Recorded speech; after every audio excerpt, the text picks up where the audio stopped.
मैं सभी माताओं से कहूँ, और चूंकि मैं मातृ शरीर में हूँ इसलिए बहुत जिम्मेवारी के साथ कह रही हूँ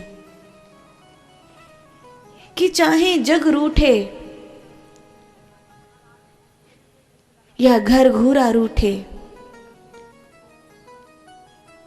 जब आपकी संतान उत्पत्ति की लालसा समाप्त हो जाए तब अपने शरीर को ब्रह्मचर्य में ले आए। और नारी के लिए ये संभव है। पुरुष की प्रकृति अधिक भोगी होती है, नारी की प्रकृति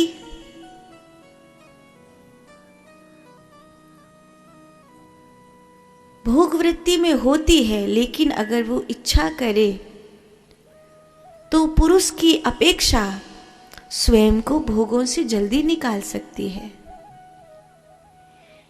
कई स्त्री पुरुष हैं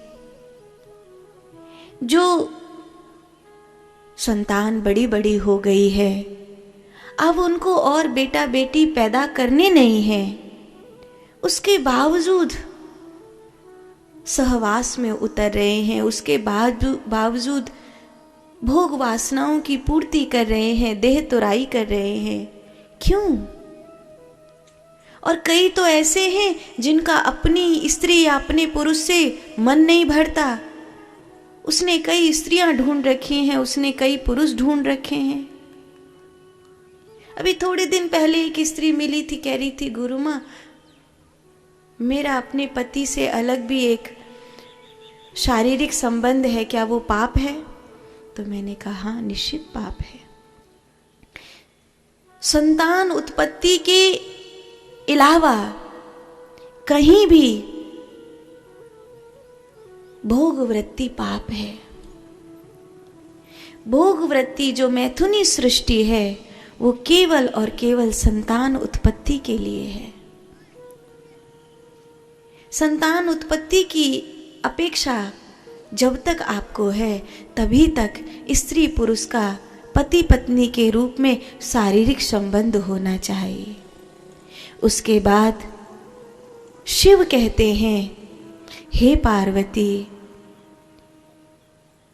जब मनुष्य की संतान उत्पत्ति की लालसा समाप्त हो जाए तब मनुष्य को पति पत्नी के रूप में शारीरिक संबंध की बजाय आत्मिक संबंध बना लेना चाहिए। वेद में भी ये वाक्य है, उपनिषद कहते हैं हे भगवती तेरी 10 संतान हो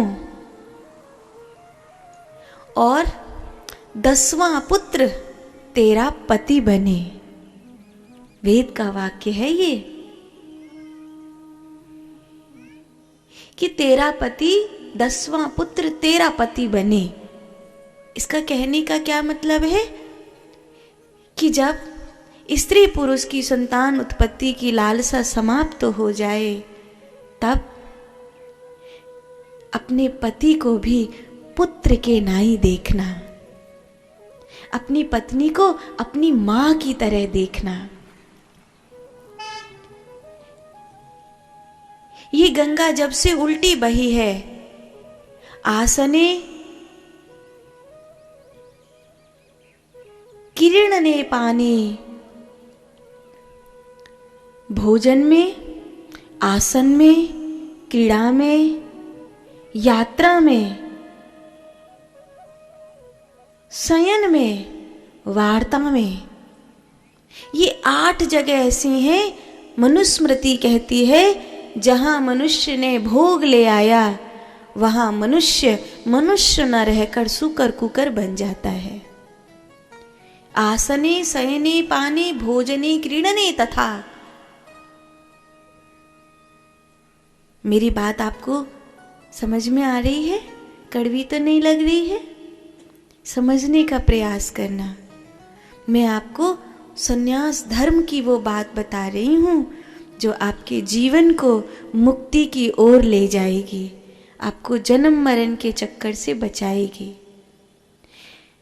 आसन में जब आप ध्यान करते हैं, व्यायाम करते हैं, कहीं स्थिर चित्त होकर के बैठते हैं, तब मन में भोग वासना नहीं होनी चाहिए, चाहे आप अपने पति के साथ ही क्यों ना हो। भोजन में कभी भोग वासना नहीं होनी चाहिए, चाहे आप अपने पति के साथ ही क्यों ना हो। लेकिन अब दौर बदल रहा है, यही तो कलयुग है। गाड़ी में देखो तो चोंच लड़ा रहे हैं, यात्रा कर रहे हैं, नदी स्नान कर रहे हैं, भोजन कर रहे हैं, हर चीज में भोग ले आए हैं, एक दूसरे का झूठा खा रहे हैं। इसलिए नहीं कि प्रेम है, इसीलिए कि भोग वृत्ति कहीं ना कहीं आड़े आ रही है।